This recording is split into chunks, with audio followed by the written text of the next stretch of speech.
Começou, iniciou a gravação. Pessoal, então bom dia a todos, né? Bom dia para quem não ouviu o nosso primeiro bom dia. Daqui uns 5 minutinhos, né? Se eu observar que outras pessoas ingressam na sala, eu repito esse fato, né? Mas eu queria começar agradecendo a todos, né? Logo cedo, todo mundo aqui. Queria agradecer também lá pelo primeiro semestre, né? Vocês começaram a faculdade logo no primeiro mês, já veio a pandemia e nós passamos do presencial para o remoto, né? Acho que vocês se recordam, foi um começo bastante difícil para todos nós, um começo de adaptação, especialmente para nós professores, né? Naquele primeiro momento, a gente teve que se adaptar à forma remota, e acabou que aquele semestre, no fim, deu tudo certo, né?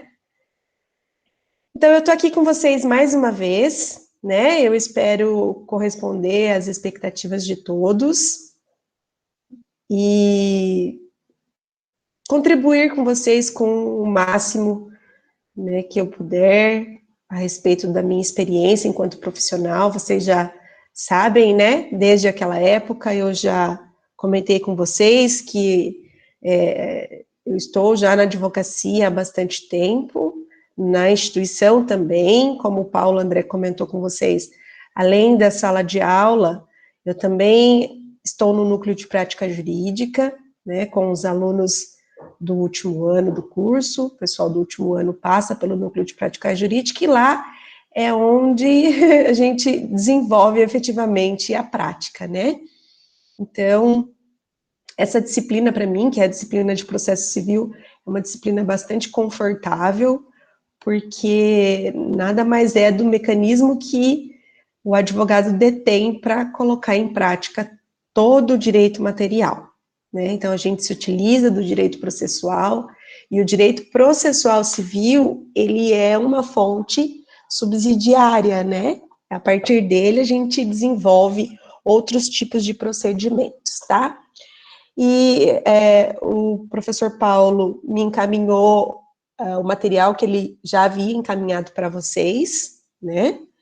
E nesse material que ele encaminhou, eu observei que muitas questões nós tratamos no primeiro semestre, né? Quando vocês iniciaram a faculdade. Muitas questões eu comentei ali. Óbvio que eu vou tratar novamente com mais profundidade, porque naquele primeiro momento era um primeiro contato de vocês estavam chegando, né? Então, era uma questão mais simples, mais simplificada, falei de uma maneira que vocês pudessem entender, tá? Pessoal, eu só vou pedir para o Rodolfo, se possível, Rodolfo, para você colocar no grupo dos alunos, naquele grupo que eu estou participando, só para não atrapalhar um pouquinho aqui, para que quem for entrar, procurar entrar com e-mail institucional, tá? Porque, embora o Paulo tenha ficado conectado ali, às vezes precisa aceitar o aluno, né? Então, se tiver alguém que talvez não consiga o acesso, entra com e-mail institucional, que daí entra diretamente na sala, e aí não precisa do acesso, que o acesso ainda fica com o Paulo André, porque foi ele que abriu a reunião, tá? Provavelmente a partir de segunda-feira já serei eu mesma a elaborar, a abrir a sala, tá? A elaborar o link, disponibilizando para vocês o link da aula, daí eu consigo aceitar os alunos que eventualmente acessem com outro e-mail, mas com e-mail institucional fica mais fácil de acessar, porque vocês conseguem acessar diretamente, eu não precisaria aceitar, tá? Aqui, se eventualmente tiver que aceitar, vai ser o professor Paulo ainda, daí fica mais fácil se vocês entrarem sempre com e-mail institucional. Mas eu observo aqui que já tem uma quantidade até legal de alunos online, né? São 44 já, eu acho que essa turma, pelo que eu vi ali no WhatsApp, essa turma tem aproximadamente 40, então contando comigo e com o Paulo, seriam 42, né? Então já tem uma turminha legal aqui de manhã. Tá, eu vou dar continuidade no material do professor Paulo André, né? Até porque ele já tinha disponibilizado para vocês o material, e ele também disponibilizou para mim esse material, e eu vou dar continuidade, vou me utilizar do material já elaborado pelo professor Paulo e utilizado por ele nos demais anos, né? Com as devidas atualizações que ele realizou ao longo do tempo, com as modificações processuais que nós tivemos. Então, eu vou aproveitar e vou manter esse mesmo material, tá ok? Eu acho que vocês já estão com o slide da aula 4, que foi a última aula que ele passou para vocês, e ele me disse que havia começado o slide da aula 4, e que havia parado provavelmente entre o slide terceiro e o quarto, tá? Só para não ficar, de repente, um pouco picado essa questão, eu retomo rapidamente, vou fazer uma introdução rápida aí nessa questão das normas fundamentais, só para vocês entenderem e no próprio processo em si, tá? Eu vou começar, então, transmitindo aqui o slide, né, porque daí vocês podem acompanhar pela própria aula, fica mais fácil para vocês. Vou começar compartilhando aqui, então. Embora ainda esteja aqui com o nome do professor Paulo, né, e efetivamente está porque foi ele que elaborou, como eu disse, eu vou me utilizar do material dele para as aulas, tá, gente? Vou seguir o material dele. Da mesma forma, eu também vou seguir a obra que ele indicou para vocês para estudo complementar, né? O professor Paulo utiliza o livro do professor Humberto Teodoro Júnior, né, que é o curso de Direito Processual Civil, volume 1º, né, primeiro volume do curso, tá? Então, eu vou continuar utilizando essa mesma obra, tá? Vocês sabem que esse curso de Direito Processual Civil, ele tem mais de um volume, e é um livro que vocês poderão utilizar até o final do curso, né? Nos volumes seguintes, ele tem as demais etapas do processo civil que vocês vão estudar, tá? Não sei se vocês se recordam, lá no passado, no ano passado, aproximadamente há um ano, quando nós começamos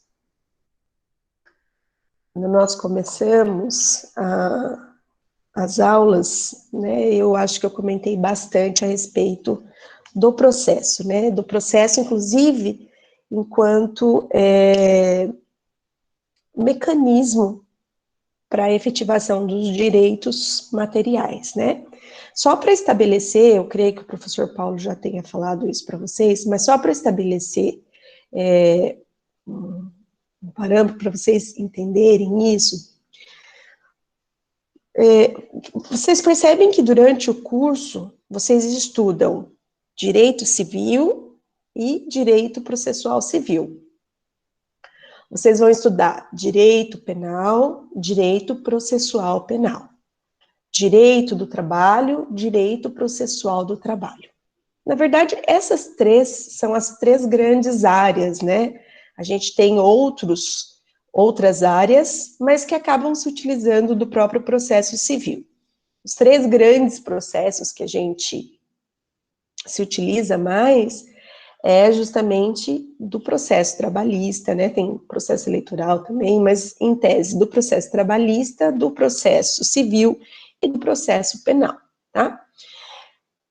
Quando eu tenho direito de algo, direito material, né, um direito fundamental ou um direito estabelecido lá no Código Civil ou no Código de Defesa do Consumidor e assim vai, eu preciso de um mecanismo para me dar efetividade a esse direito, né? Então, uma vez violado esse direito, qual é o mecanismo que eu posso me utilizar para fazer com que esse direito violado seja reparado? Para fazer com que haja uma reparação a esse direito. Qual seria? O direito processual. Então, é o processo, né? É por meio do processo que Já vou responder, Ana.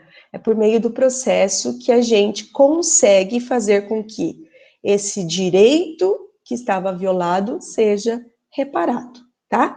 Então, o processo, tanto o processo civil, quanto o processo penal, quanto o processo do trabalho, não é nada mais do que a forma pela qual eu posso fazer com que o direito material violado seja reparado, tá?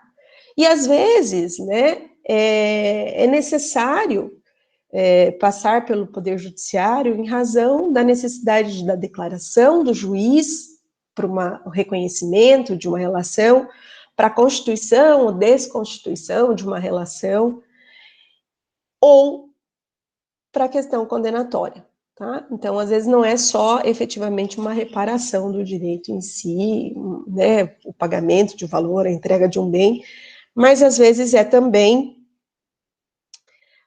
a necessidade para obtenção de uma sentença declaratória, ou uma sentença constitutiva, ou uma sentença desconstitutiva, como eu já havia comentado com vocês lá no primeiro semestre, tá? Bom, já passaram 10 minutinhos de quando nós começamos, pelo menos quando eu comecei a gravação, aí eu falei que eu ia retomar aqui a questão, né, sobre essa situação de que agora, então, eu assumi as aulas de Direito Processual Civil para vocês, né, o professor Paulo está com bastante atividades decorrentes dessa pandemia, né, essa pandemia mudou toda a situação da instituição, e o retorno das aulas também mudou, porque a gente ainda não consegue retomar como era antes, né, a gente teve que retomar de uma forma híbrida, embora suspensa agora, mas é bem provável que daqui 10 dias a gente volte ao normal híbrido, né? Ao normal, primeiro normal, ao antigo normal, possivelmente ainda demore mais um pouco, tá? Então, deixa eu ver, a Ana me disse aqui que esse slide não está disponível no estúdio. Ah, tá. No estúdio e no mural de vocês, esse slide que eu estou compartilhando agora, que é o slide... O Paulo André não colocou nada no PowerPoint, colocou tudo só no estúdio pra gente. Ah, no estúdio? Tá.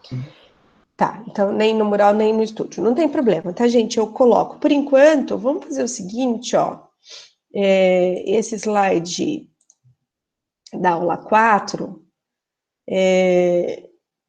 eu posso passar eles para vocês no WhatsApp, pode ser?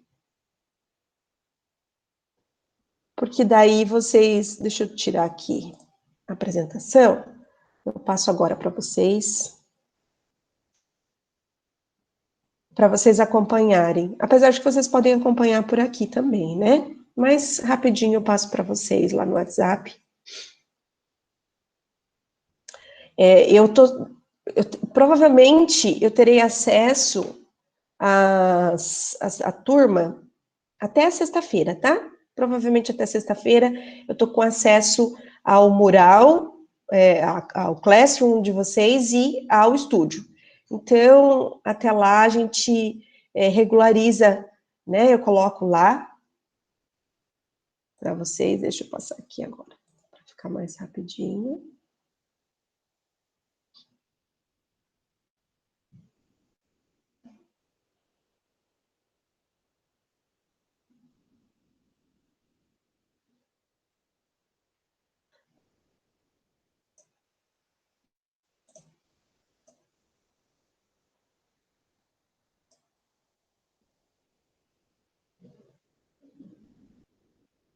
Pronto. Encaminhei para vocês agora, tá? Só porque eu tô sem acesso, nesse momento, eu tô sem acesso ao estúdio de vocês, a turma de vocês, mas até sexta-feira, possivelmente, isso já está resolvido, tanto que segunda-feira, segunda-feira de manhã que vocês têm uma aula ou duas com o professor Paulo André? Duas aulas, segunda e terça, correto? Segunda e quarta, correto? Isso. Então, provavelmente, segunda-feira já serei eu, então eu já terei acesso, já abrirei o link, dá tudo certo, tá bom? Então, só para quem entrou depois, poucos alunos entraram, mas alguém aqui entrou posteriormente, né? Eu assumi a turma de vocês e vou seguir com a disciplina que era do professor Paulo André, de Direito Processual Civil, tá? Vamos lá, gente. Vocês já estão com o slide, eu vou compartilhar aqui, para a gente ir acompanhando a aula. O professor Paulo elabora um slide bem diferente, eu observei aqui que é bem diferente do que eu elaborava antes, né? Mas eu achei ele super legal. Então, vamos lá. Processo civil, né? Vocês, então, precisam conhecer agora, nesse início, né, o que seria a questão da jurisdição, da ação e do processo, tá? Ele traz aqui esses três fundamentos, né, que formam uma tríade aí, e que é importante para que vocês entendam essa questão que eu passei para vocês do processo como um mecanismo, como um meio para a efetivação dos nossos direitos, né? Então, toda vez que eu tenho um direito violado, esse direito violado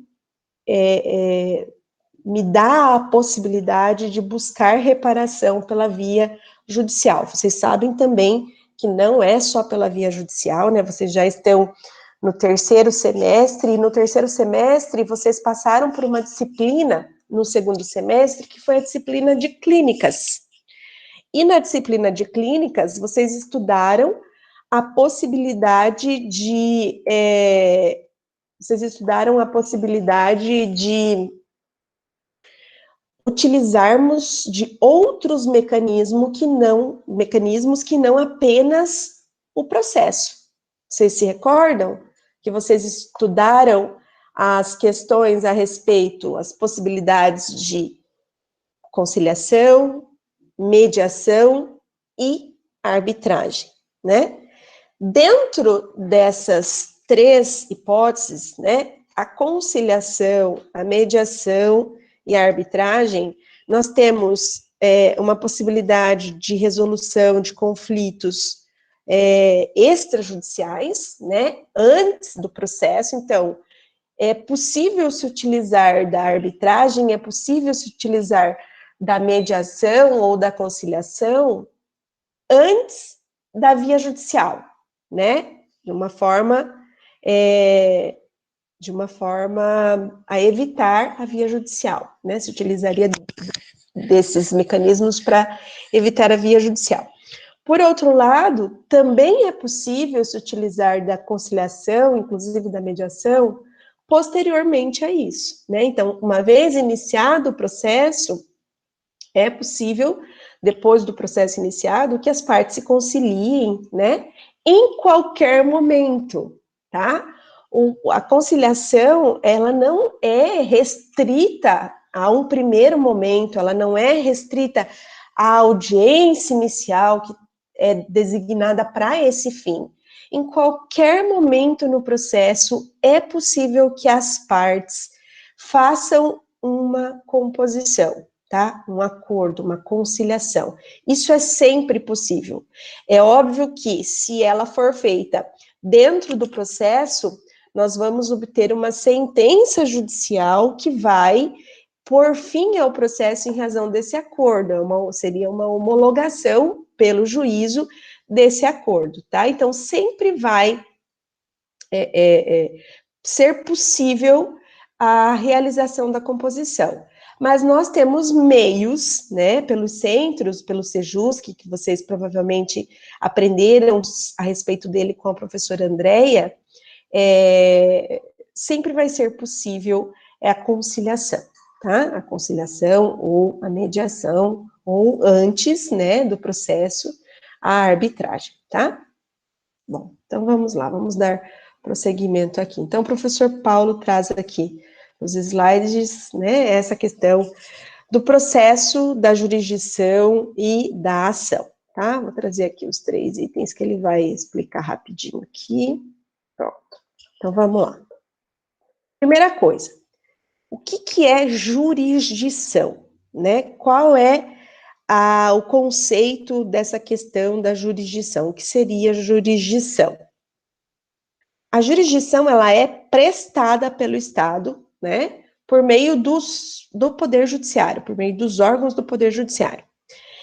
Então, quando alguém busca, né, por meio do processo, a jurisdição, o que ela pretende? Ela pretende uma decisão judicial. Então, quando o juiz profere ali uma sentença, né, quando ele decide o processo, e ele pode decidir de várias formas, tá? A gente já falou um pouquinho sobre isso no passado, mas a gente vai retomar isso aqui com vocês novamente, tá? Então, quando o juiz decide, né, ele presta justamente a jurisdição. Ele está dizendo, né, para as partes o direito, ele está dizendo quem efetivamente tem, né, ou como vai ser reparado esse direito, e ele faz isso em razão da função do Estado de solucionar esses conflitos, né? Eu não sei se vocês se recordam, mas provavelmente eu disse para vocês em um momento lá no primeiro semestre que a gente não tem no nosso país a possibilidade da autotutela, né? Então, se eu pegar lá emprestado dinheiro de um amigo, né, e de repente eu não devolver esse dinheiro, esse meu amigo, para quem eu devo, ele não pode ingressar na minha casa e tomar os meus bens, ou ele não pode pegar o veículo, meu veículo, ou qualquer outro bem que eu tenha, sem que haja o devido processo legal, tá? Então, é necessário que haja um processo, é necessário que seja solicitado ao juiz a aplicação dessa jurisdição. Por quê? Porque é uma função desenvolvida efetivamente pelo Estado, tá?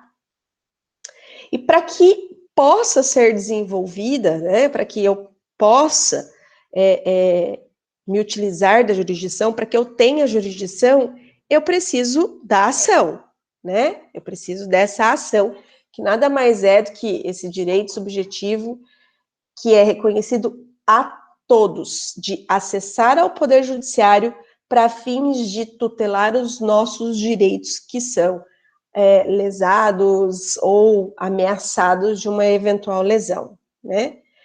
Para isso, né, eu tenho lá, ó, eu tenho o Estado que tem o dever de solucionar o meu conflito, eu tenho um direito, né, que está sendo violado, tá? E esse direito não é só direito fundamental. Vocês estudaram lá os direitos fundamentais na Constituição, mas não é só direito fundamental que pode ser reparado, qualquer direito previsto no ordenamento jurídico, né? Então, se eu tenho lá um contrato e esse contrato é violado, eu tenho um direito contratual previsto no Código Civil que foi violado.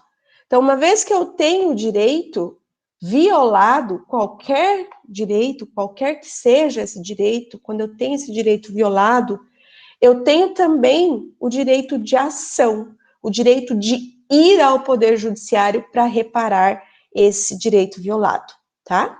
Então, isso a gente chama de ação. Como eu vou fazer isso? De que forma eu vou fazer isso?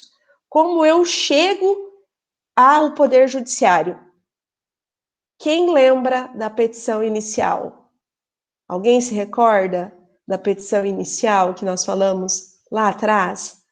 A petição inicial nada mais é do que o início, o start de um processo, certo?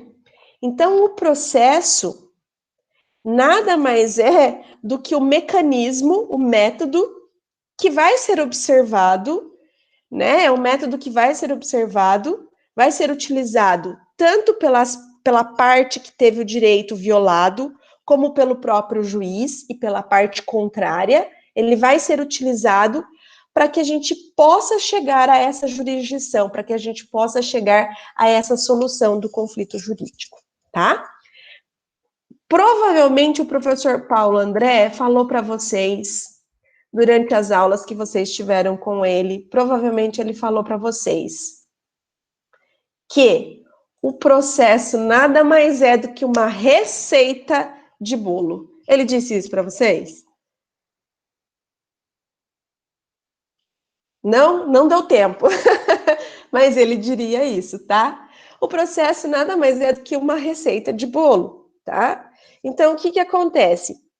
A gente tem dentro do Código de Processo Civil todas as etapas que precisam ser seguidas, né? Então, a petição inicial, o acesso desse processo ao juiz para fins do despacho inicial, né? A citação da parte contrária para que ela componha a lide, o direito da parte contrária de fazer a defesa, de apresentar a defesa, a designação de uma audiência. Então, todas essas etapas estão previstas, né? Todas as etapas do processo estão previstas no Código de Processo Civil, tá? Então, veja, ó, o nosso legislador, ele não previu só um direito, né? O Poder Legislativo, ele elabora a lei do direito material, do direito subjetivo, e ele também elaborou o mecanismo, ou seja, a forma como o processo vai tramitar para chegar até o jurisdicionado, a jurisdição. Ou seja, para que o juiz possa reparar aquele direito violado, solucionar o conflito, prestar a jurisdição, proferindo a sua sentença, para que ele possa fazer isso, né? Primeiro, o autor tem o direito da ação. Segundo, o autor se utiliza do processo, que também vai ser utilizado pelo próprio juiz, que também vai ser utilizado pelo próprio réu, para que seja prestada a jurisdição, tá? Vou perguntar, vocês entenderam? Vocês conseguiram entender a diferença entre jurisdição, ação e processo? Eles se complementam, tá? São 3 situações que uma precisa da outra, então elas se complementam, elas precisam uma da outra, né? Especialmente o processo. Não haverá uma jurisdição sem um processo, né? E o direito de ação, que é um direito de ação e de acesso à justiça, que é um direito de todos, é um direito, inclusive, um direito constitucionalmente garantido, tá? Vocês entenderam essa parte? Alguém tem alguma dúvida? Alguém quer fazer alguma pergunta? Posso. Tá. Só antes de qualquer coisa, Rodolfo, só para vocês entenderem, tá? O processo, né? O processo, ele tem várias etapas, tá? A gente está olhando ele agora como um todo, tudo bem? Entendam ele como um todo. Mas a realidade é a seguinte: quando o Poder Legislativo elaborou o direito material, né? Ele disse, olha, esse é seu direito, né? Então, eu vou colocar aqui um direito constitucional, mas que também está previsto lá no Código Civil, né? Direito ao nome, tá? Então, quando o legislador colocou ali o direito ao nome, o direito à imagem, né? Ele diz o seguinte, olha, esse é o seu direito. Se esse direito for violado, né, então se sua imagem for utilizada de forma indevida, se houver algum problema relacionado ao nome, você também tem o direito de buscar o Poder Judiciário, de ir até o Poder Judiciário, para que esse direito seja reparado, tá? O seu direito de ir até o Poder Judiciário é o seu direito de ação, é o que a gente chama de ação, tá? Isso é um direito totalmente seu, É um direito totalmente subjetivo. Você vai se você quiser, tá? Imagina que, de repente, houve uma violação à sua imagem, você teve um direito violado e você simplesmente não quer buscar o Poder Judiciário para ver reparado. Para você, tudo bem, deixa assim, passou, deixa para lá. Esse direito, a gente fala que é um direito subjetivo, o direito de ação é um direito subjetivo, porque ele não é obrigatório. Eu não sou obrigada a poder, eu não sou obrigada a buscar o Poder Judiciário. Se eu não quiser uma reparação à lesão ao meu direito, a lesão ou ameaça de lesão ao meu direito, eu não preciso exercitar esse direito de ação. Por isso a gente fala um direito subjetivo. Eu vou até o Poder Judiciário se eu quiser, tá? Porém, se eu for até o Poder Judiciário, uma vez que eu fui, uma vez que eu exercitei esse meu direito de ação, a resposta ao meu direito de ação será a jurisdição. Quando o juiz, quando eu busco, né, quando eu exercito o meu direito de ação e busco o Poder Judiciário tem o dever de solucionar a minha questão. E esse dever do Poder Judiciário de solucionar a minha questão, a gente chama de jurisdição, tá? Então, eu tenho o direito de ação, eu só vou entrar com a ação se eu efetivamente quiser, as partes são livres para exercitar, por isso a gente fala um direito subjetivo, é um direito meu, um direito da minha pessoa, eu que decido se eu quero ou não. E uma vez que eu decidi por querer buscar o Poder Judiciário, existe o dever do Poder Judiciário de solucionar o meu caso. Então, o dever, a jurisdição, que é a solução do meu caso, é um dever. Como eu farei isso? De que forma eu farei isso? Qual é o meio pelo qual eu posso me utilizar para ir ao Poder Judiciário? O meio é o processo, tá? Então, quando a gente fala ingressar com ação, né? Propor a ação é o meu direito, tá? Quando eu vou propor essa ação, eu me utilizo do processo. Então, o processo nada existiria sem o processo. Pensa o seguinte: de que adiantaria nós termos um direito, a violação desse direito, a possibilidade de buscar uma solução para essa situação violada, para esse direito violado, se eu não tivesse um mecanismo para isso? Então, o mecanismo é o principal. Não adianta nada a gente ter lá na Constituição, não adianta nada a gente ter na lei, não adianta nada a gente ter meios, ou melhor, direitos, se eu não tenho meios para solucionar isso.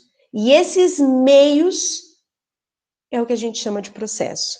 Então, o processo, ele inicia porque eu quero, a iniciativa do processo depende de mim, do exercício do meu direito, que é o momento em que eu vou procurar o advogado, né? Vou passar as informações para o meu advogado, o advogado vai elaborar aquela petição inicial, vocês se recordam, eu falei muito sobre a petição inicial com vocês. Então, o advogado elabora a petição inicial, e com essa petição inicial, ele leva ao Poder Judiciário, ele leva ao juízo o meu direito violado.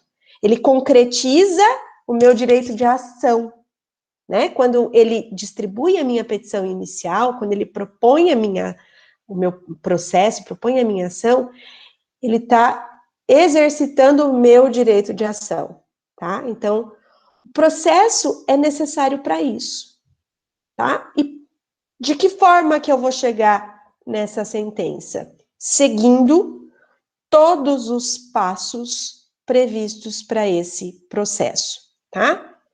Não é um processo aleatório, não vai acontecer de qualquer forma, né? Por quê? Porque eu não posso chegar com algo para o juiz e falar, excelência, aconteceu isso. O juiz não vai dizer para mim, ah, muito bem, então vamos resolver isso da seguinte forma.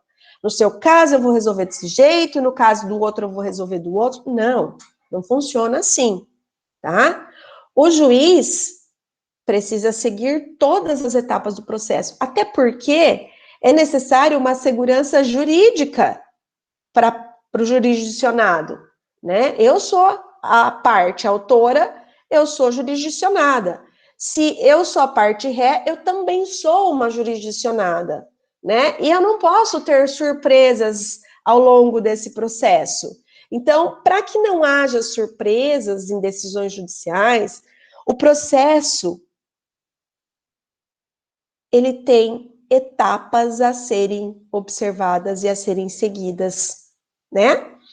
No momento, já começa o processo, ele já começa, essas etapas, já começa com a elaboração da petição inicial.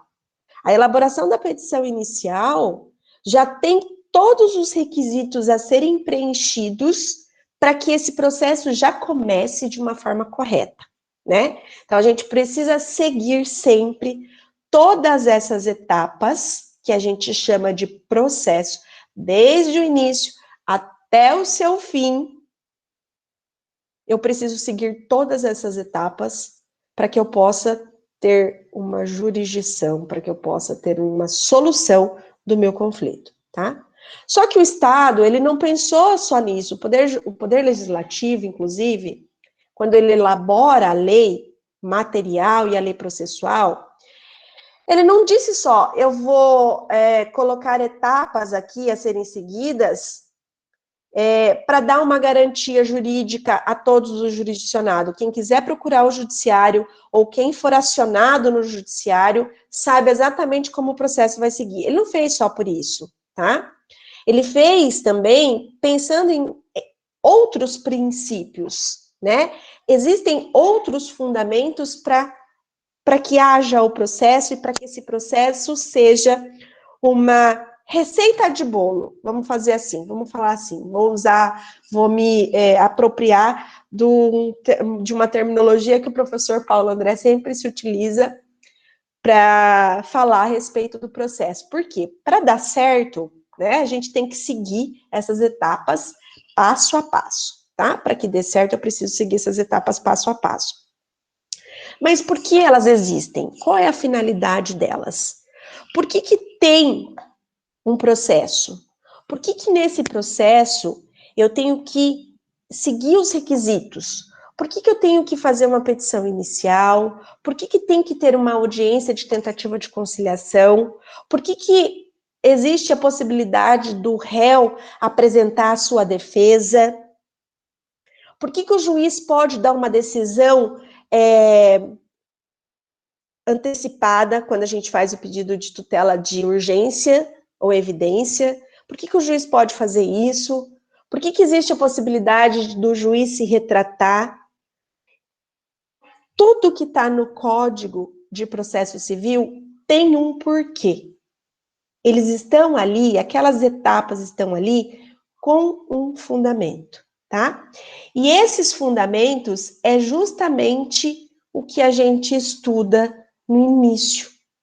Eu preciso entender por que eu tenho que utilizar de um processo e por que esse processo tem todas as suas etapas, né? E existem mais de um tipo de processo? Quais são? Então, eu tenho que estudar tudo isso, eu preciso conhecer tudo isso. E existem, tá? E eu lembro de ter falado sobre isso para vocês lá no primeiro semestre. Eu me recordo, efetivamente, de ter conversado com vocês a respeito de todas essas situações iniciais aqui, tá? E o advogado, ele precisa, então, saber, né? Quando você procura o advogado, ele precisa saber, ele precisa conhecer, e ele vai conhecer, porque é o que vocês estudam, né? A finalidade do direito processual é estudar justamente isso, né? Então, imaginem o seguinte, o cliente procura você lá no seu escritório. Você saiu da faculdade, passou no exame da ordem, fez a sua inscrição, se tornou um advogado, montou o seu escritório, que pode ser virtual ou pode ser um escritório físico, montou o seu escritório, e aí chega lá o seu cliente no seu escritório e pede para fazer uma consulta com você, tá? E aí ele fala, doutor, a situação jurídica é a seguinte, e conta para você o que acontece, tá? A depender do que ele te fala, né, a depender da história que ele vai te contar, você vai saber qual dos processos você precisa se utilizar para obter a tutela jurisdicional, para obter a jurisdição, tá? Por sorte, a gente só tem 2. Olha, não se animem, porque dentro desses 2 tem mais outros tantos, tá? Mas a gente tem efetivamente 2 processos, 2 formas a seguir. Quais são? Processo de conhecimento ou processo de execução, tá? Vou explicar bem rapidinho cada um deles só para vocês entenderem, para vocês perceberem a diferença entre eles, tá? Processo de conhecimento. Olha o que esse nome traz para a gente. Processo de conhecimento. No processo de conhecimento, eu vou elaborar uma petição inicial, eu vou distribuir ela no Poder Judiciário. Essa petição inicial vai chegar na mão do juiz. O juiz vai dar um despacho inicial e nesse despacho, provavelmente, se ele não mandar emendar, né, a petição inicial, provavelmente ele vai determinar a citação do réu, ou seja, tem que ser uma relação tríade, autor, juiz e réu, tá? É necessária essa composição tríade do processo. E aí o juiz precisa, nesse momento, no momento em que ele recebe a ação, ele precisa dar conhecimento ao réu do processo. Então, petição inicial vai para a mão do juiz, o juiz dá um despacho inicial, nesse despacho ele vai determinar a citação do réu, tá? Antes do réu apresentar a defesa, o juiz vai dizer, olha, é possível que vocês façam uma conciliação já no início, tá? Então, o juiz vai determinar a designação de uma audiência de tentativa de conciliação.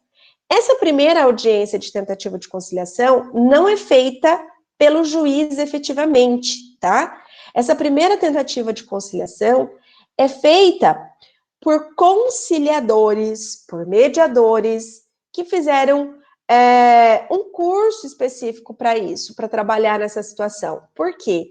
Porque eles se utilizam dos meios que estão disponíveis para as partes, eles se utilizam dos meios que existem ali para fazer com que as partes possam se conciliar, tá? Então, nós temos aquelas situações das soluções dos conflitos. Aqui já é via judicial, aqui já tem o processo, ela já está dentro do juiz, o juiz possivelmente poderá apenas homologar o acordo, mas não tem problema, tá? O fato de ter sido buscado o Poder Judiciário imediatamente não impede da tentativa do acordo lá no comecinho. Então, o juiz marca a audiência. As partes vão a essa audiência e olha, gente, lá no Código de Processo Civil tem previsão de multa se a parte não comparece nessa audiência. Por quê? Porque se ela não vai, ela fere a dignidade da justiça, tá? Então, embora ela não seja obrigada a ir na audiência, ir à audiência demonstra que ela está cooperando com o Poder Judiciário, cooperando com a possibilidade de uma conciliação. E se ela não fizer isso, se ela não cooperar, se ela não comparecer à audiência, ela vai ser condenada ao pagamento de uma multa. Não é uma multa muito elevada, vai depender do tipo de processo, do valor da ação. Então, mas tem uma multa. Essa multa é direcionada ao Poder Judiciário e não direcionada à parte, tá?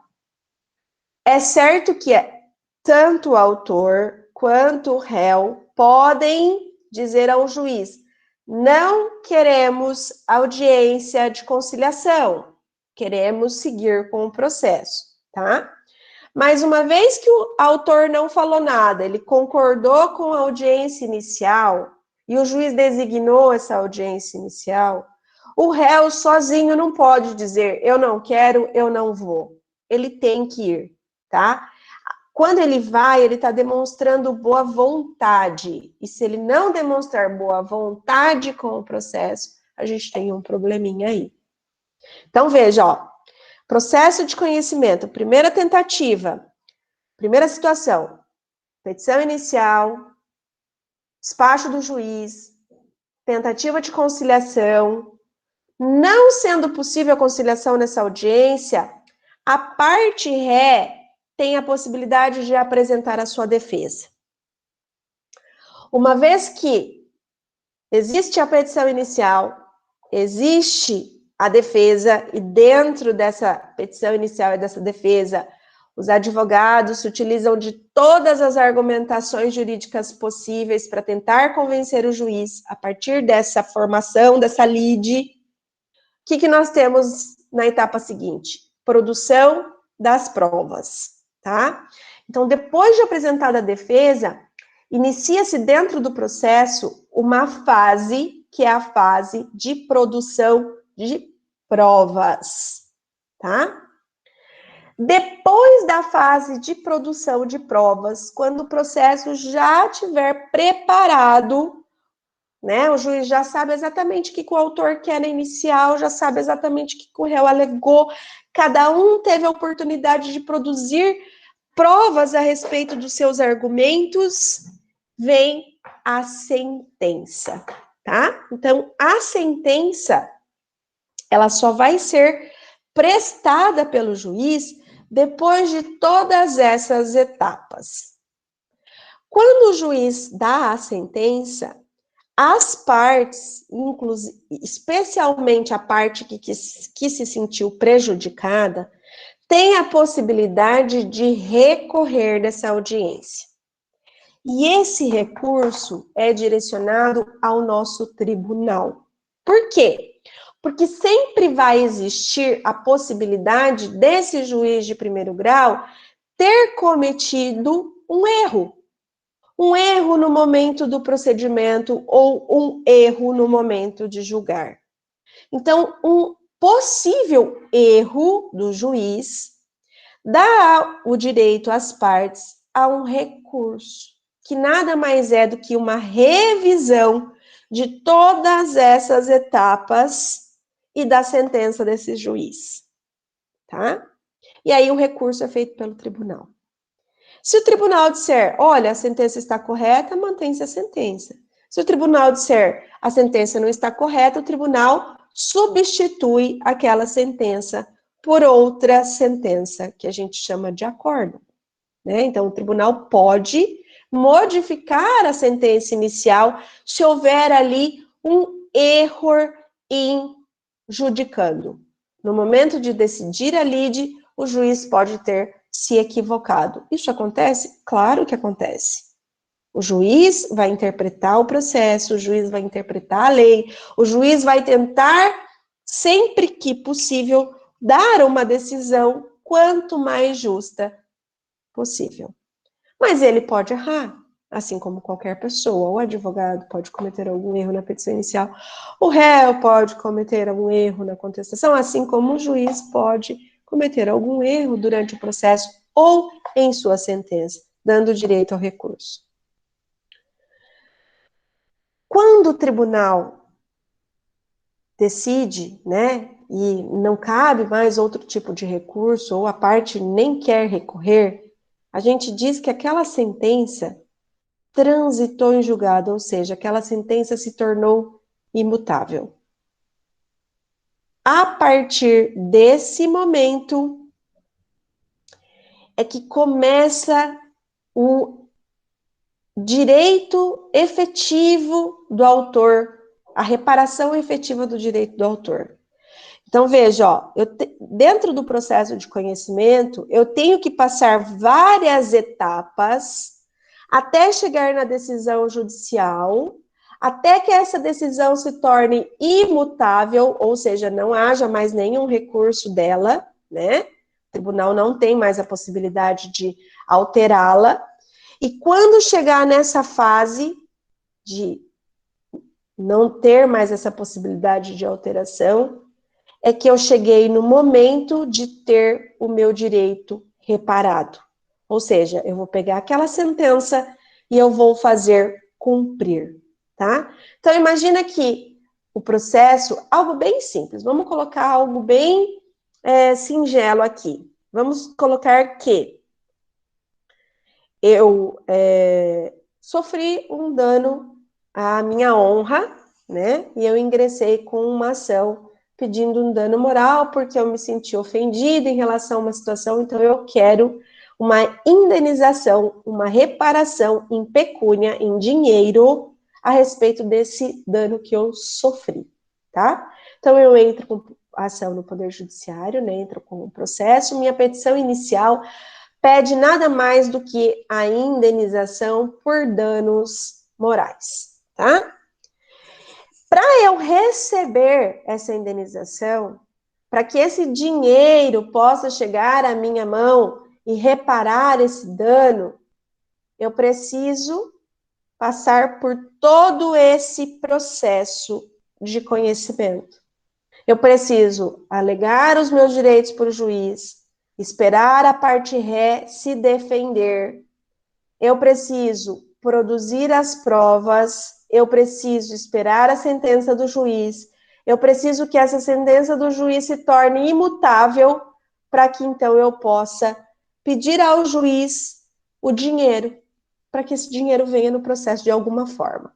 Então o juiz intima de novo o réu e fala: réu, agora a gente já tem uma sentença transitada em julgado, na qual você foi condenada ao pagamento de X reais.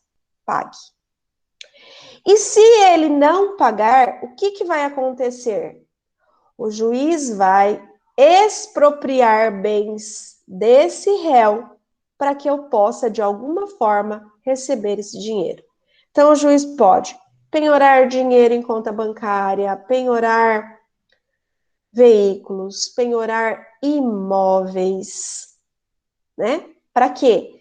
Para que com esses bens eu possa vender em juízo, né? Esses bens participarão de um leilão judicial para que alguém adquira e esse dinheiro resultado dessa venda judicial venha para as minhas mãos, tá? Se a penhora ocorrer em dinheiro, automaticamente o dinheiro já está ali e não tem necessidade de um leilão. Mas se for um bem, né? Pode ser um veículo, pode ser. Eu estou usando um processo bem simples, tá? Uma situação bem simples. Então, um veículo, aí um imóvel que não seja um bem de família, aí a venda desse imóvel em leilão, a venda desse bem em juízo, o produto da venda vem para o autor.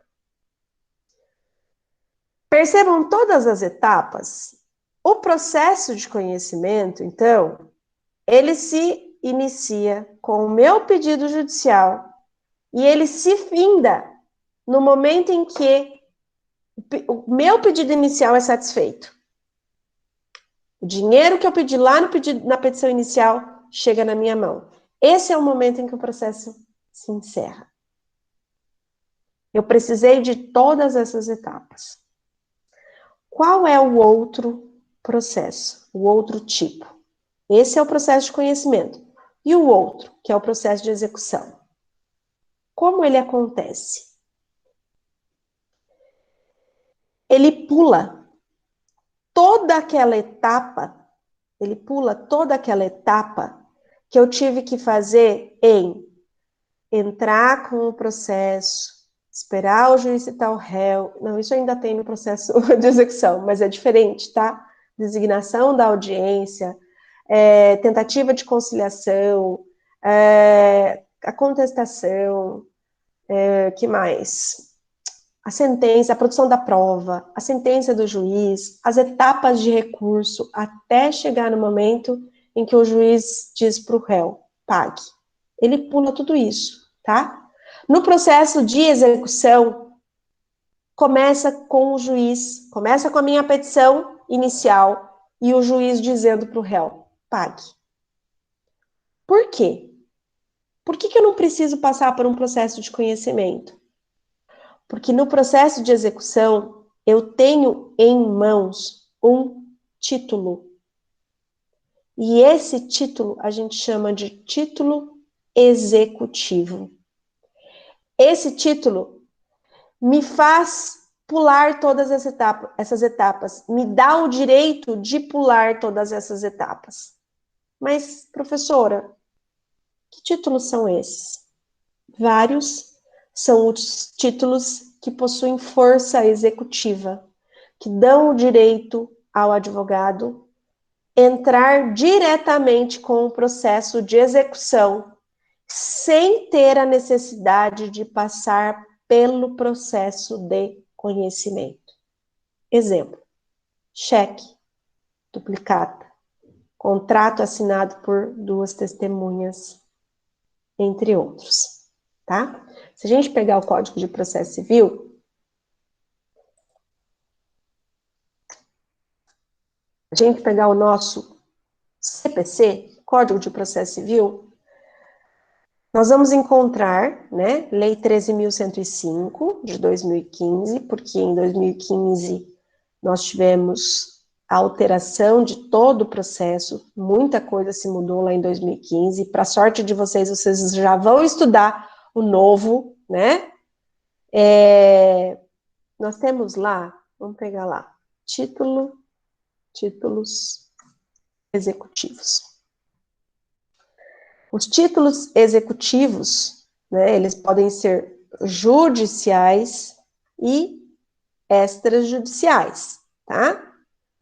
Os títulos executivos judiciais são as sentenças, sentença arbitral, sentença penal condenatória, sentença homologatória, tá? As que reconhecem no processo de conhecimento a obrigação de pagar, a obrigação de fazer, a obrigação de não fazer, a obrigação de entregar algo, né? Então, aquela sentença que eu falei para vocês é um título executivo, tá? Só que é um título executivo judicial.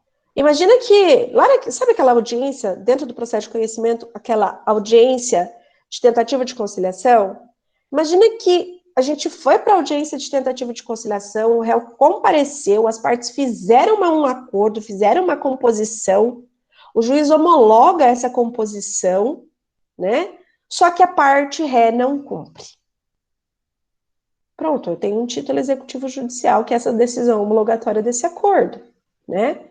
Mas e se de repente eu fiz esse acordo de forma extrajudicial, eu fiz acordo antes, eu fui lá no Sejusc, fiz um acordo, né, no Centro Judiciário de Resolução dos Conflitos, mais prévio, fiz um acordo e a advogada lá pediu a homologação desse acordo extrajudicial, né, e aí eu tenho esse título executivo. Então, quando eu tenho esse título executivo que pode ser uma sentença, eu não preciso, pode ser uma decisão, pode ser uma homologação de um acordo, eu não preciso passar pelas etapas do processo de conhecimento, né?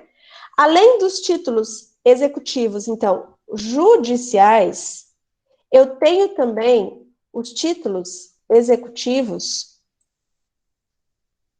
extrajudiciais.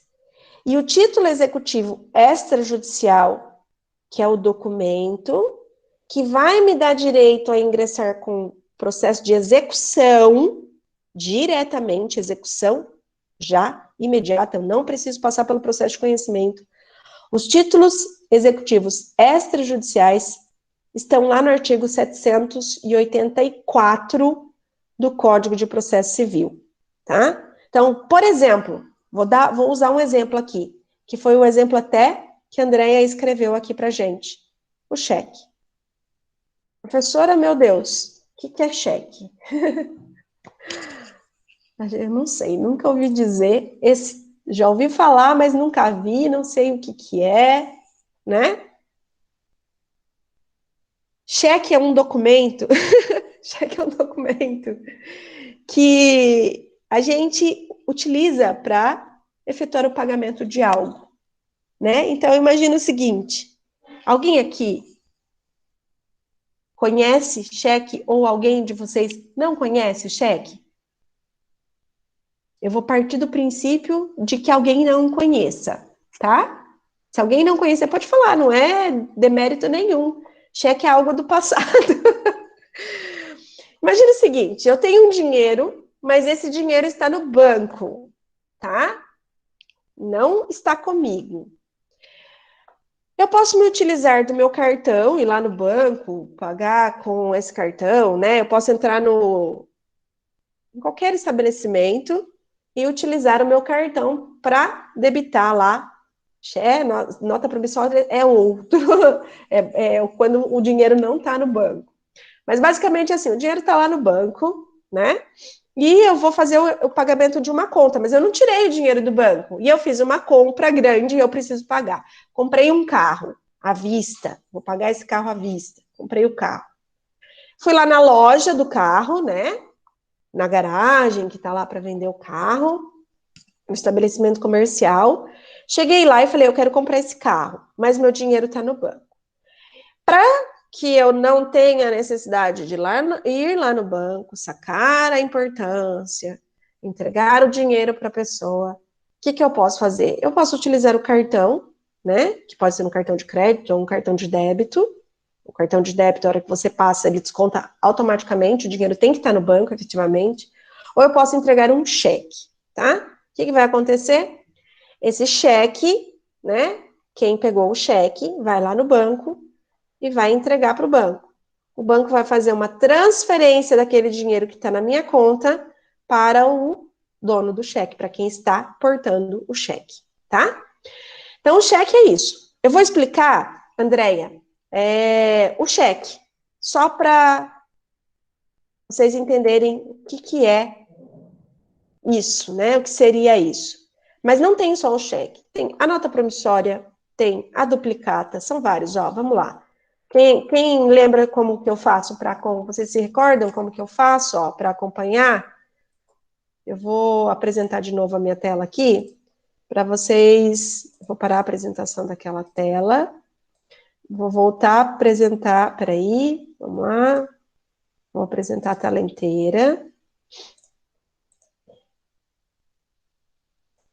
Lembram? Né? Site do Planalto. Coloquei lá no Google CPC, site do Planalto. Eu estou escrevendo aqui, ó, títulos executivos, tá? Nem terminei de escrever. Coloquei títulos executivos, ele já me trouxe os títulos executivos judiciais, e aqui ele está me trazendo os títulos executivos extrajudiciais. Letra de câmbio, que é um documento que já nem se utiliza mais, é um pouco mais antigo, mas ainda existe. Nota promissória, duplicata, debênture, cheque. Escritura pública, outro documento público, assinado pelo devedor, né? Documento particular, assinado pelo devedor e por duas testemunhas. Então, um contrato, por exemplo, é um documento particular que pode ser assinado pelo devedor e por duas testemunhas. Transação que tenha sido referendada pelo Ministério Público, pela Defensoria Pública, pela Advocacia Pública, ou advogados que também podem ser conciliadores ou mediadores credenciados pelos tribunais. Contrato que seja garantido por hipoteca, por penhor, por anticrese, contrato de seguro de vida, contrato decorrente de foro ou laudêmio, crédito decorrente de aluguel de imóvel, certidão de dívida ativa da Fazenda Pública, crédito referente às contribuições ordinárias e extraordinárias de condomínio, certidão expedida pela serventia notarial, demais títulos aos quais, por disposição expressa, a lei atribua força executiva. Professor, explica cada um deles. Não, gente, não dá tempo. Não tenho como fazer isso agora para vocês. Por quê? Dentro do curso, vocês terão uma disciplina dentro do direito processual civil que vai explicar um por um desses títulos de crédito. Um por um, tá? Mas por que eu me utilizei de um que é o cheque? Só para vocês entenderem que pode existir um documento, percebam que sempre vai ser um documento, tá? Dentre esses aqui, sempre vai ser um documento que, por força de lei, e aqui é o mais importante, ó, por disposição expressa de lei, for atribuído a esse documento força executiva. É qualquer documento? Não, não é qualquer documento. É documento que a lei atribui força executiva. A lei, chamada Código de Processo Civil, Lei 13.105, atribuiu força executiva ao cheque, duplicata, nota promissória, debenture, letra de câmbio, escritura pública, documento particular assinado pelo devedor e duas testemunhas, documento público, acordo realizado e referendado pelo Ministério Público, pela Defensoria, pela Advocacia Pública, contrato com hipoteca e entre todos esses outros, tá? Além desses títulos executivos extrajudiciais que o Código de Processo Civil fala, esses são extrajudiciais, outras leis esparsas também podem atribuir força executiva a outro documento, tá? O que acontece nesse caso? Se você tem um desses documentos, você pula o processo de conhecimento. Você não precisa passar pelo processo de conhecimento. Então, veja, gente, quando o cliente chegar lá no seu escritório para fazer uma consulta, uma entrevista, e dizer para você, eu tive um direito violado, eu quero promover uma ação, a primeira coisa que você vai fazer é verificar se esse cliente tem em mãos um título executivo. Gente, não que no processo de execução não haja a possibilidade do devedor se defender. Existe sim a possibilidade dele se defender, tá? O processo de execução, assim como o processo de conhecimento, tem lá suas etapas. Vai ser feita uma petição inicial, o juiz vai receber essa petição inicial, vai dar ciência dessa petição inicial para o réu vai ter a possibilidade de pagar, nomear bens ou apresentar eventual defesa. Por quê? Pode ser que o cheque esteja prescrito, pode ser que seja roubado, pode ser que seja um documento falsificado, pode ser que não seja assinatura do réu, pode ser N coisas, tá? Então, o réu, ele também vai ter o direito de se defender, o réu também vai ter o direito de produzir as suas provas.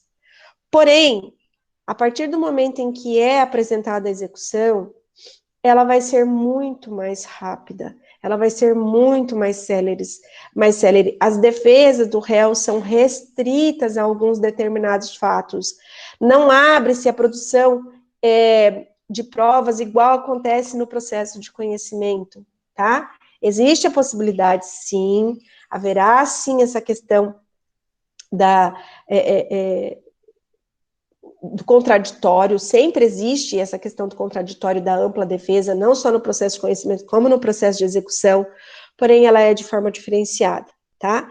E ela se torna muito mais rápida, porque a gente não tem toda aquela etapa de uma sentença, né, a fase de contestação, a fase da produção da prova, a fase das alegações finais antes da sentença, a produção da sentença, a possibilidade dos recursos para só então buscar bens. Né? A gente já consegue, desde o início, fazer isso, e o momento em que o dinheiro chega à mão do autor, o dinheiro, ou o bem, ou alguma coisa, é muito mais rápido. A forma como ele chega é muito mais rápido. Eu pulo uma etapa muito grande do processo, tá? A grande maioria das vezes, os documentos não são falsos. Ninguém entra com uma ação, né, com um documento falso, uma execução, perdão, com um documento falso, ou com um cheque prescrito, ou alguma coisa nesse sentido. Normalmente, quando você se utiliza da execução, é porque efetivamente você tem um documento, esse documento é um título executivo, e você entra com um processo para já receber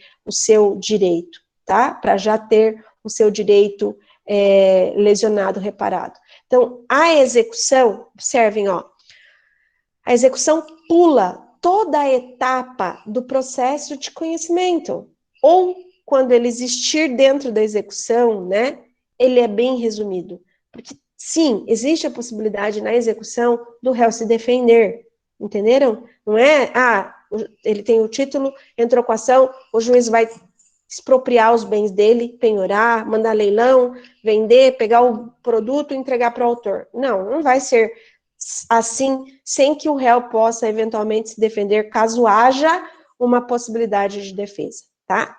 Mas, ó, o que eu quero que vocês entendam agora? Agora, eu só preciso que vocês entendam que existe esses dois tipos de processos, tá? São dois tipos de processo. Processo de execução, processo de conhecimento, tá? Como efetivamente cada um vai tramitar, o que eu preciso para ter um processo de execução, o que é um título executivo extrajudicial, tudo isso vocês ainda vão aprender, tá? Agora só uma introdução para que vocês entendam essa diferença e a existência desses dois processos, tá? Entenderam? Alguém tem alguma pergunta a ser feita a respeito disso? Professora, eu fiquei com uma dúvida. Pode falar. Você falou que no processo de conhecimento, na petição inicial, caso haja essa primeira audiência de conciliação ou mediação, e uma das partes não for, significa que a pessoa não está colaborando com o Poder Judiciário. Mas nessa petição inicial, eu não posso colocar já de início que eu não quero essa primeira audiência de conciliação? E se eu colocar, ela gera algum tipo de efeito? Sim, você pode colocar. Aliás, é um requisito colocar. A gente tem que dizer para o juiz se a gente quer ou não a audiência, tá? Mas para que ela não aconteça, para que a audiência não aconteça, é necessária que as duas partes digam que não querem a audiência. Então, a manifestação necessária para que não haja audiência tem que ser das duas partes, tá? Em que momento você vai dizer, não quero audiência? Na inicial. Mesmo você colocando na inicial que você não quer audiência, o juiz vai designar? Vai. Por quê? Porque se o réu quiser audiência, ela vai acontecer. Porém, se o réu não quiser audiência, ele já sabe que você também não quer quando ele tem acesso à sua petição inicial. Em que momento ele tem acesso à sua petição inicial?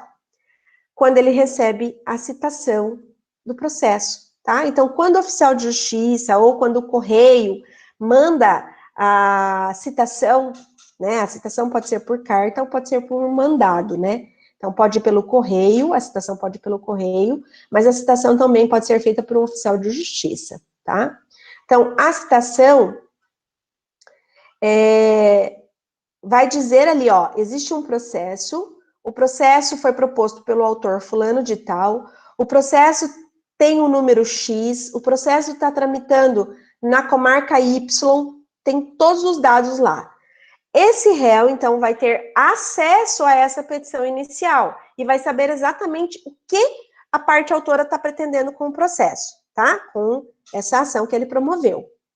Então, quando ele lê a petição inicial, ele vai saber os fatos que o autor alegou, os fundamentos jurídicos que o autor trouxe, e ele vai saber também, ele vai ter também ciência se o autor quer ou não a realização da petição inicial. Se o autor colocou ali na petição inicial que ele quer a audiência, não adianta nada o réu escrever para o juiz que ele não quer, tá? Se o autor colocou ali na petição inicial que ele não quer a audiência, o réu pode, ao tomar ciência dessa situação, né, com um prazo que antecede a audiência, salvo engano, de 10 dias, ele pode dizer para o juiz, eu também não quero a audiência. A audiência será desmarcada e o réu pode apresentar sua contestação sem ter que ir ao Poder Judiciário para fazer essa audiência. Essa audiência hoje está sendo realizada, as audiências hoje estão sendo realizadas por videoconferência, tá? Todas elas. Não é mais presencial em razão da pandemia. Mas, quando não tinha pandemia, as audiências eram realizadas lá no fórum presencial, tá? Então, imagina que eu distribuí a ação aqui em Maringá e o réu foi notificado da ação. Ele pegou a minha petição inicial e ele leu que eu não queria a audiência, tá? Eu vou voltar com vocês lá no Código de Processo Civil e a gente vai no artigo...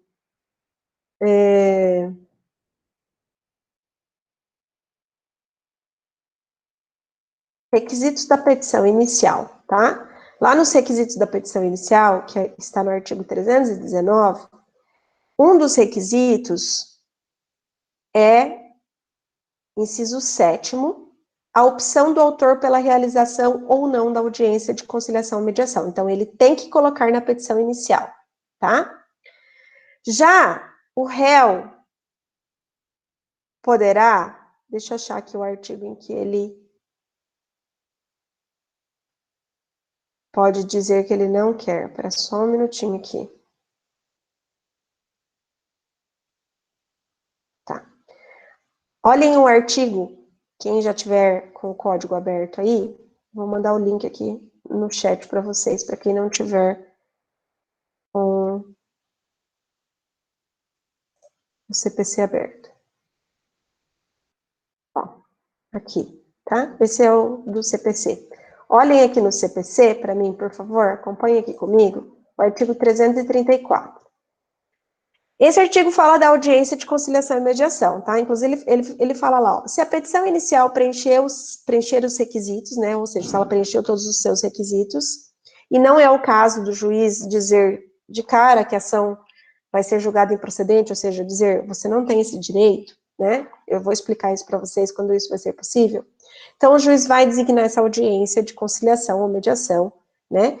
E essa audiência tem que ser designada com antecedência de 30 dias, para que haja tempo do réu ser citado, e ser citado também com antecedência de, no mínimo, 20 dias. Então, quando chega a notificação do réu, ele recebeu a notificação, entre essa notificação e a data marcada para a audiência, tem que ter um mínimo de 20 dias, tá?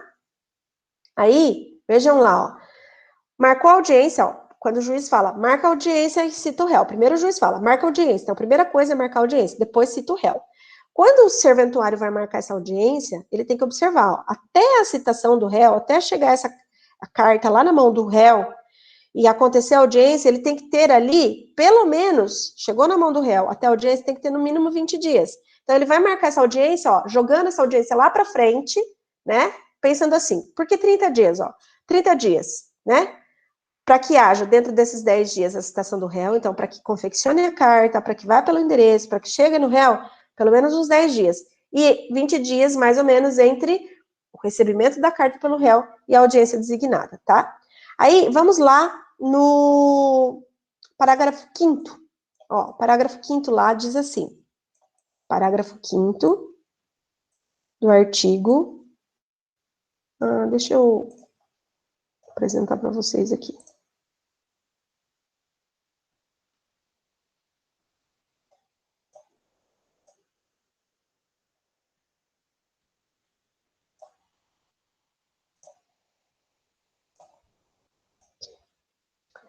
Então, artigo 334, parágrafo 5º. Parágrafo 5º diz, ó, o autor deverá indicar na petição inicial seu desinteresse na autocomposição. Ele vai dizer, eu não quero tentar essa autocomposição aí com o réu. Ele que apresente a sua contestação e vamos para a fase de instrução, tá? Então, o réu fala na petição inicial. O autor fala na petição inicial. E o réu? O réu só vai poder falar que ele também não quer se o autor já disse que não quer, tá? E quando ele vai dizer isso? Ele pode dizer isso por uma petição que tem que ser apresentada com 10 dias de antecedência antes da audiência. Então, perceba o seguinte, ó. O juiz fala assim, marque a audiência e cite o réu, tá? O serventuário, ele já sabe, a pessoa que vai marcar essa audiência, ela já sabe que ela precisa ir pelo menos de uns dias para chegar à citação do réu, e ela tem que contar da chegada da citação do réu pelo menos 20 dias antes da audiência. Então, ela tem que marcar a audiência com tempo hábil para isso, tá? Quando chegou a citação do réu, lá na mão dele, ele vai ler a petição inicial, e nessa petição inicial, se tiver aqui o desinteresse do autor, ele vai dizer, olha, eu também não quero. E se ele também não quer, ele vai poder dizer isso para o juiz com 10 dias de antecedência dessa audiência, falando, excelência, eu não quero. Se ele fizer isso, a audiência vai ser desmarcada e ele já apresenta a sua contestação. Ele não precisa esperar a audiência, ele não precisa ir para a audiência.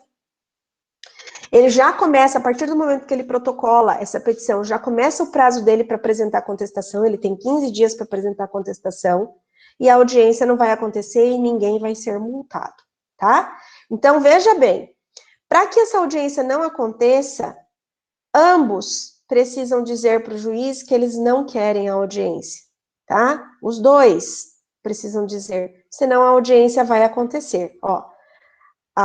Parágrafo 4º fala lá, ó, a audiência não será realizada quando? Quando ambas as partes manifestarem expressamente o seu desinteresse. Então, para que a audiência não aconteça, ambas as partes, uma só, não resolve. Só o autor falar que não quer audiência e o réu ficar silente, a audiência vai acontecer. Só o réu falar que não quer audiência e o autor tiver colocado lá na sua petição que ele quer a audiência vai acontecer, tá? Então, para que a audiência não aconteça, ambas as partes precisam dizer. Tem casos, gente, em que o direito não autoriza a autocomposição. Se existir algum caso em que não se admite essa autocomposição, aí, nesse caso, o juiz nem marca a audiência, tá? Nós temos situações em que não é possível a autocomposição. Eu estou tentando lembrar de um exemplo aqui prático para vocês, em que nós não temos a possibilidade da autocomposição. Os direitos indisponíveis, né? Em tese, os direitos indisponíveis. Um direito do Estado seria um direito indisponível, mas ainda assim, nós temos a possibilidade de uma tentativa de conciliação. O Estado, em regra, não faz. Mas direitos dos quais a gente não poderia dispor, né? Direito ao nome, mas é muito difícil, porque, por exemplo, direito de reconhecimento de filiação, né? Investigação de paternidade, por exemplo. O juiz marca a autocomposição, porque o réu pode chegar lá e falar assim, não, realmente eu reconheço, é meu filho, não precisa nem fazer exame de DNA, então faz a autocomposição. Existem essas possibilidades. Então, a grande maioria admite a autocomposição, né? Agora, alguns direitos que são indisponíveis, que não podem se dispor, que não poderia abrir mão deles, eles não admitiriam a autocomposição, mas eu estou tentando pensar num exemplo prático agora, para trazer. Eu vou ficar devendo um exemplo prático para os direitos indisponíveis que não admitiriam a autocomposição. Para a próxima aula, a gente trabalha sobre isso, tá? Mas, de qualquer forma, a grande maioria dos direitos admitem, e até alguns direitos indisponíveis, que seriam direito ao nome, direito à vida, né? Seria alguns direitos que não admitiriam a autocomposição. Ainda assim, o juiz pode designar direito ao nome, nome, quando eu falo direito ao nome, não é só ao seu nome, é o patronímico de família, né? Então, ao reconhecimento, ter o nome do pai lá na sua certidão de nascimento, ter o seu pai, quem é o seu genitor na certidão de nascimento, seria um dos direitos indisponíveis, né? Direito dos menores, direito dos idosos. Então, seriam casos em que em tese não se admitiria a composição, mas ainda assim é possível que o pai reconheça a filiação, é possível, no caso do direito ao medicamento, por exemplo, é possível que o Estado venha e forneça o medicamento por meio de autocomposição, é que normalmente não acontece, né? O Estado normalmente contesta o pedido de um medicamento de alto custo, por exemplo, eles contestam ao invés de fornecer o medicamento. Por quê? Porque não entrou não é uma condenação judicial, não entrou no planejamento de compra do medicamento, não tá, né? Então, entende-se isso como, poderia ser até um exemplo de não se admitir a autocomposição. No momento em que a gente entra com pedido de medicamento para o Estado, por exemplo, um medicamento que não está previsto nos protocolos, o Estado não pode simplesmente, tudo bem, eu vou comprar um medicamento para essa pessoa só porque tem um processo judicial. Não. Em regra, ele vai esperar uma condenação para comprar, uma determinação judicial para comprar, por quê? O orçamento dele é destinado, né? Então, ele tem, qual medicação que ele compra? A medicação que está lá prevista para ser comprada pelo Estado, né? Ele pode se utilizar desse dinheiro para comprar outra medicação? Não, a não ser que não esteja no protocolo? Não, a não ser que haja uma determinação judicial para isso. Então, nesse caso, não há possibilidade de compor. O Estado não vai chegar e falar assim, não, tudo bem, já que você propôs o processo, eu vou lá comprar essa medicação para você, ficar tranquilo. Não vai, isso não vai acontecer, tá? Então, nesses casos, por exemplo, é um exemplo. O juiz, ele nem marca audiência, tá?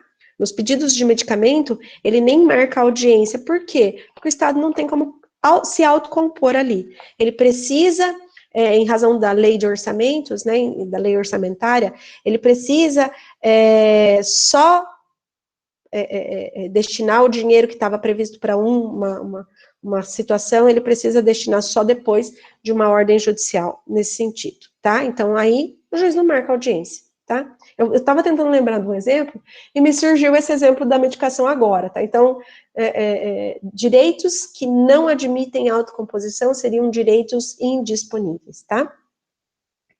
Então, essa é a situação em que não haverá a audiência.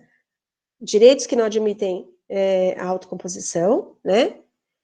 Quando não se admitir a autocomposição, ou quando as duas partes manifestarem. Para isso, eu preciso das duas, aqui diz ambas. Quando isso vai acontecer? Quando o autor, na sua petição inicial, falar que não quer a audiência, e o réu, aproveitando essa deixa do autor, também falar que não quer. Por isso que a gente tem que pôr na petição inicial, é um requisito lá da petição inicial, dizer se eu quero ou não a audiência.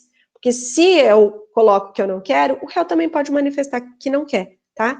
Agora, se ninguém falou nada, se o autor quer audiência e o réu não manifestou seu desinteresse, e no dia da audiência as partes não comparecem, esse não comparecimento, desde que injustificado, tá, gente? Óbvio que se de repente o não comparecimento se der por um motivo justificado, não se aplica nenhuma multa, tá? Não pode aplicar nenhuma multa. Mas, se esse não comparecimento for injustificado, tanto do autor quanto do réu a essa audiência de tentativa de conciliação, aqui diz, ó, parágrafo 8º, ó, é considerado, então será considerado ato atentatório à dignidade da justiça e será sancionado com uma multa de até 2% da vantagem econômica pretendida ou do valor da causa e que será revertida em favor do Estado, da União, não é para as partes, tá? Então, quando eu não compareço nessa audiência, eu não estou cooperando com a justiça, e se eu não estou cooperando com a justiça, se eu não estou agindo de boa fé, né, lealdade processual, boa fé processual, eu vou ser sancionado, tá? E aqui, gente, eu tenho o princípio da legalidade, que todos esses princípios a gente falaria hoje, só que não vai dar tempo, né? A nossa primeira aula de retorno, então eu vou me permitir deixar para a próxima aula para tratar sobre os princípios, porque eu acabei de olhar aqui que não vai dar tempo, mas eu vou falar sobre ele, então. A gente tem o princípio da legalidade, que ninguém é obrigado a fazer ou deixar de fazer algo senão em virtude de lei, tá? Não que eu sou obrigado a ir à audiência, eu não sou obrigado. Se eu não quiser ir à audiência, eu não preciso ir. Porém, eu posso ser sancionada com multa, tá? Ninguém é obrigado. O réu não vai ser obrigado a ir à audiência. Ninguém vai pegar ele lá na casa dele e vai levar ele para a audiência, tá? Isso não vai acontecer. Isso vai acontecer se ele for se alguém for indicado como testemunha no processo. Prestar depoimento é um dever. Se eu não for, o oficial de justiça vai na minha casa me buscar para me levar para depor, para prestar depoimento, tá? Então é diferente. Aqui, eu não sou obrigada em audiência. Se eu não quiser, eu posso falar, eu não vou. Mas eu tenho ciência de que se eu não for, eu posso ser multada. Por quê? Porque não ir é considerado ato atentatório à dignidade da justiça. Olha, é complicado, tá? Então, tem essa previsão, né? Tem a previsão dessa multa, e em razão disso, o ideal é que as partes compareçam, a não ser que a audiência não seja marcada, ou a não ser que ambas as partes digam que não querem, tá? O direito à imagem, ele ainda assim admite composição, tá, José Henrique? Por quê? Se eu tenho a minha imagem lesionada, eu posso, contra o réu, pedir uma indenização e o réu pode me ofertar um acordo, tá? Então, sim, pode. Quando é o Estado, por exemplo, quem lesionou a minha imagem for o Estado, todos os direitos relacionados ao Estado são direitos indisponíveis. Por quê?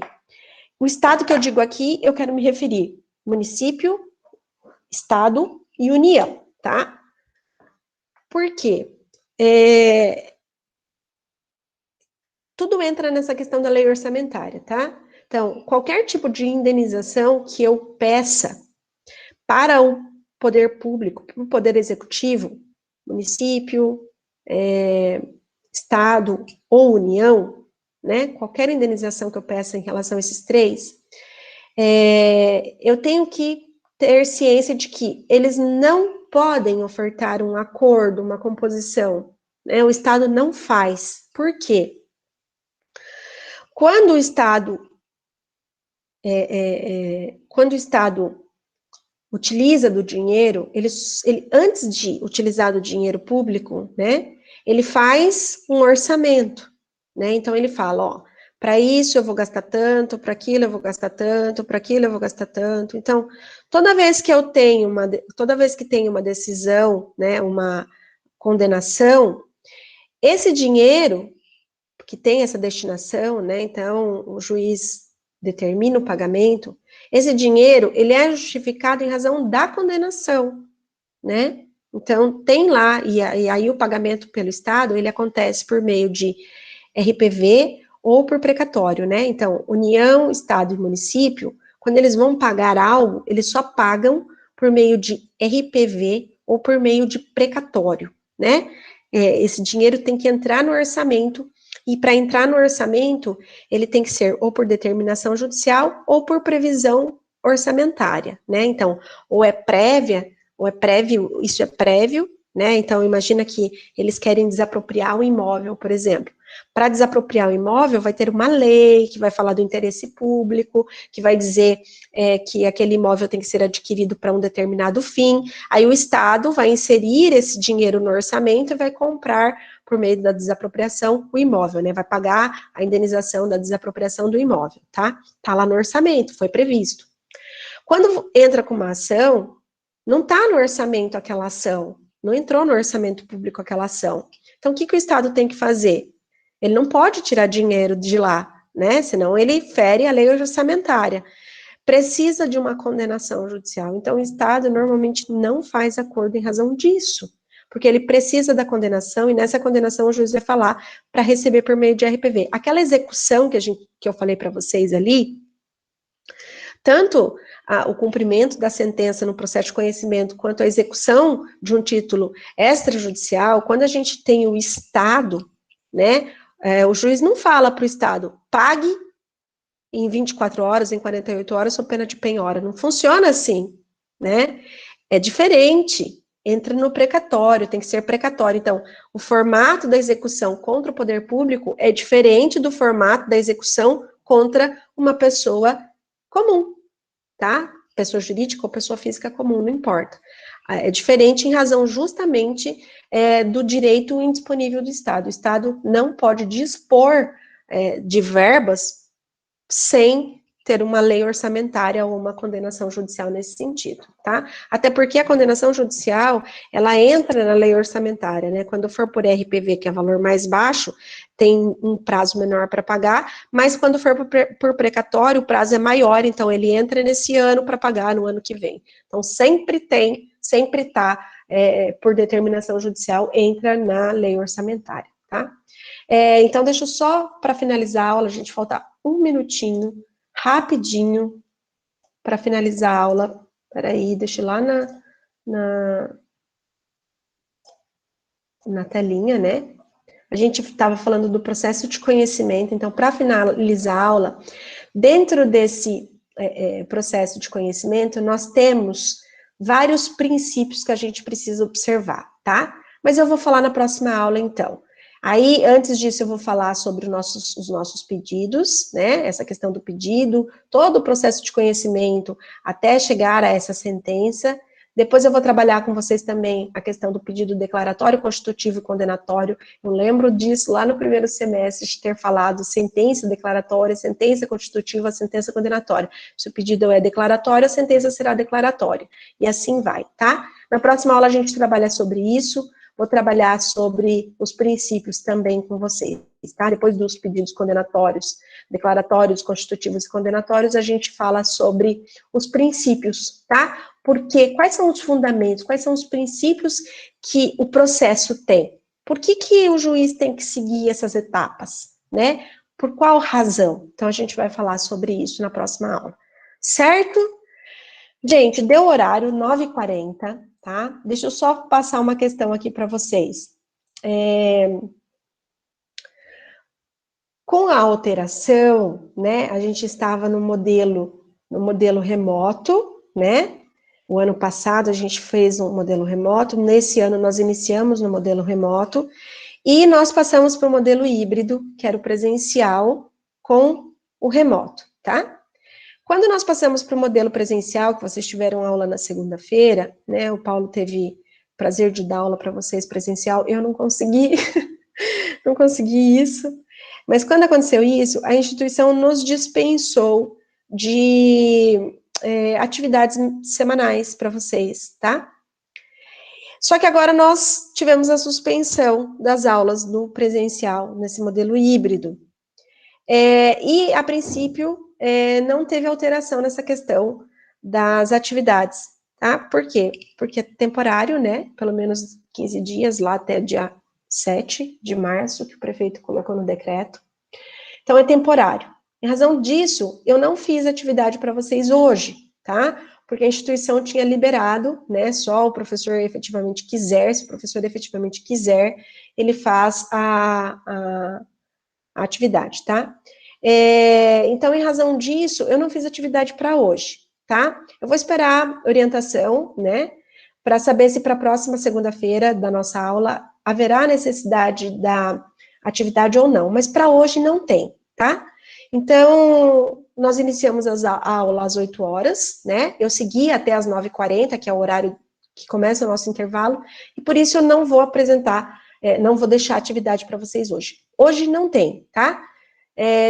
Para segunda-feira que vem eu não sei, vou esperar a decisão da instituição, né? E aí a gente vê segunda-feira. Se tiver, eu aviso vocês no início, encerro a aula um pouquinho mais cedo para que vocês possam fazer atividade. Mas para hoje não tem, ok? Certo, gente? Até porque eu estou sem acesso ao sistema de vocês ainda. Ok? Eu vou encerrar a gravação, vou interromper a gravação, mas eu estou